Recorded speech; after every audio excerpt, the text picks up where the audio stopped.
Hi folks, Canadian Prepper here. So today I want to talk about using light for security applications and what you should look for in a tactical flashlight, what makes a flashlight tactical, and what you actually might achieve in using a tactical flashlight when engaging somebody. So let's get into it. Alright, so there's a few general ways in which light can be used for security purposes.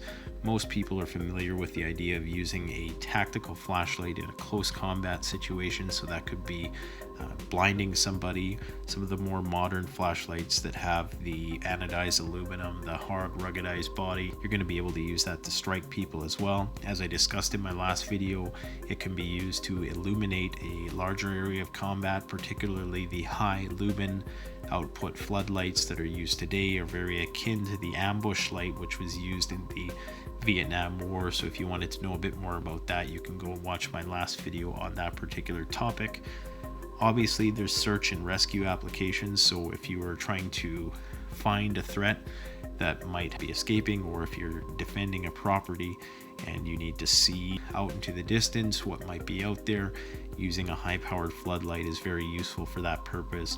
And generally speaking, most light has commonly been used as a threat deterrent, so it's a well-known fact that crimes are less likely to be committed in well-lit areas. So light has a lot of purposes when it comes to security, and so it should be a very important part of your preparedness kit. So flashlight technology has proven to be a very effective tool for self-defense. There are many martial arts instructors and self-defense instructors who would promote the use of a tactical flashlight if trained on it, and if not, even it's better than nothing. So I just want to provide a quick overview of why light can be used as a weapon. When you flash a bright light in somebody's eyes, for that split second, the first reaction is going to be to try to cover their eyes, and that gives you that opportunity to get in there and do what you have to do to neutralize this person. It's going to disorient people, it's going to be confusing, it can cause dizziness, particularly if you use the strobe. 70 to 80% of our perception relies on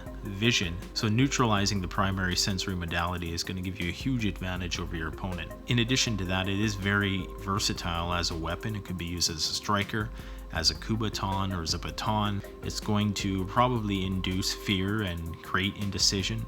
It's going to limit their ability to accurately shoot at you if they do have a gun, or if they were coming at you, to maybe know exactly where you were. And of course, light in itself is useful for a lot of things that are not limited to the arena of self-defense. Alright, so if we're talking about using tactical flashlights for close combat purposes, there's a variety of things that you're going to want to look for to determine whether or not a flashlight is suitable for that purpose.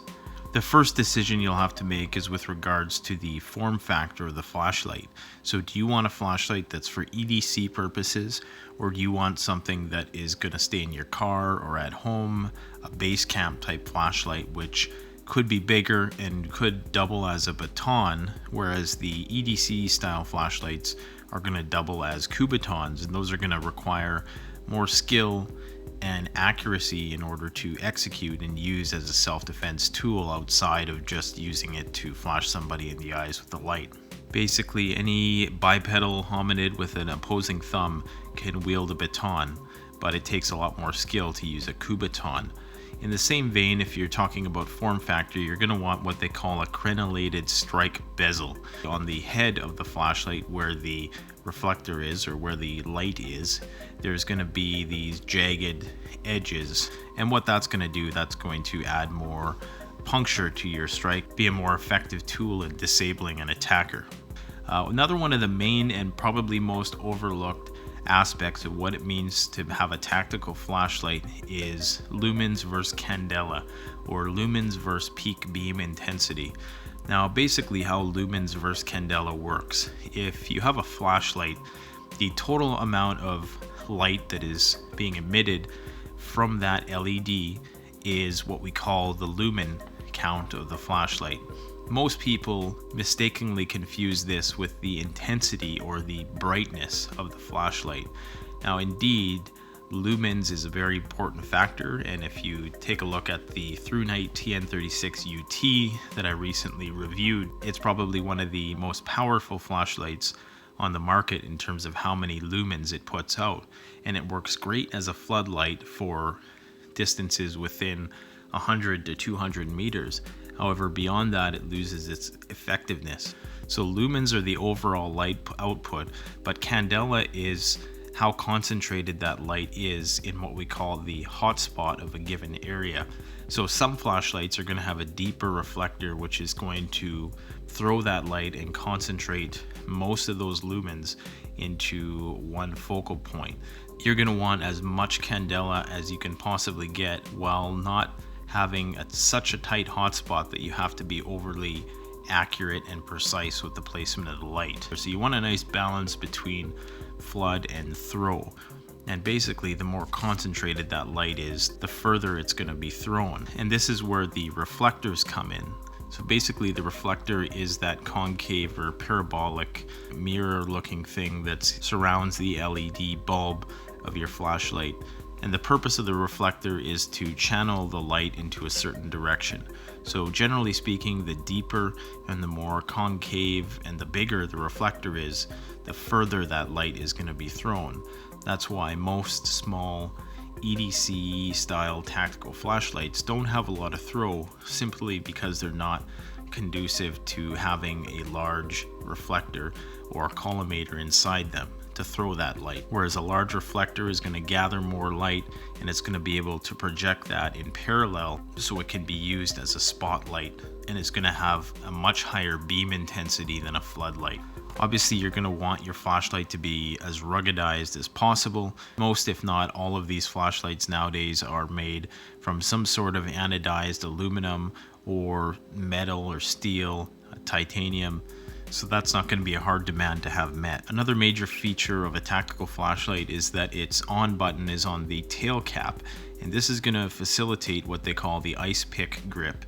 And not only is it going to make it easier to find the button in the dark as opposed to a side switch, it's also going to be amendable to you using the device as a stabbing weapon or as a Kubotan style weapon. It's going to make for a much more intuitive and ergonomic handling of the flashlight. Another thing you want to look for is the one tap to turbo mode, or basically just only having to tap the button once to go to the brightest mode or even to the strobe mode of the flashlight. If you have to cycle through a variety of different modes from low to medium to high, then to turbo, then to strobe, that's just going to make for too many decisions. Another thing you're going to want to look for when we're talking about tactical flashlights and in terms of durability is potted electronics. So basically, potting electronics is filling the electronic assembly in the flashlight with a solid gelatinous compound that's going to add to the impact resistance and the shock and the vibration factor. So you might see that little icon on the flashlights you buy that's in accordance with the FL1 standards. Will let you know what distance you can drop that flashlight from without doing damage to it. Typically speaking, if the electronics are potted, that's going to be a significantly higher number. Obviously, you're going to want to look for some common sense things like water resistance, or if possible, IPX8 total waterproofing would be probably the best bet if you had to use it in the rain. Something that's lightweight yet effective as a striking device, and something which of course is going to be highly efficient. And the great thing about most of the modern LEDs is that they are very efficient. Another thing you're going to want to keep in mind is to do a lot of research before investing a lot of money into a flashlight, because there's a lot of cheap and very effective flashlights out there nowadays. Lots of these anodized aluminum flashlights that you can get from overseas are going to be effective tactical flashlights. You don't necessarily need to drop $100+ on a tactical flashlight anymore. Thrunite makes a variety of high-powered, tried and tested flashlights that go for $50 or less that really are state-of-the-art flashlights. So there's no excuse not to have one of these lights in the modern day. You might want to be wary of some of the lights that you do see on Amazon that are, $10 to $20 and boasting certain lumen counts of over excess of 20,000 lumens. Right now, the brightest flashlight I've seen as of early 2016 is the Ace Beam, and that's a 10,000 lumen flashlight. So any flashlight that's boasting to be more than that, you can pretty much guess that it's total bunk. Be very wary of those things, particularly the batteries. You're going to want to invest a significant amount of money in batteries, and that's where one of the drawbacks is with these high-powered flashlights, because if you're looking at getting an 18650 lithium-ion protected battery that's good, perhaps 3100 to 3400 milliamps, you're probably looking to spend at least $20 a battery. If you're spending $10 a battery, you're probably getting junk, and you really don't know the quality of those lithium-ion cells that are in that battery. Your best bet is to probably purchase your batteries from companies that make flashlights. So Nitecore, Surefire, Thrunite, they all make 18650 batteries that are reliable and well reviewed. So I hope this has been useful to you. Thanks for watching. Canadian Prepper out.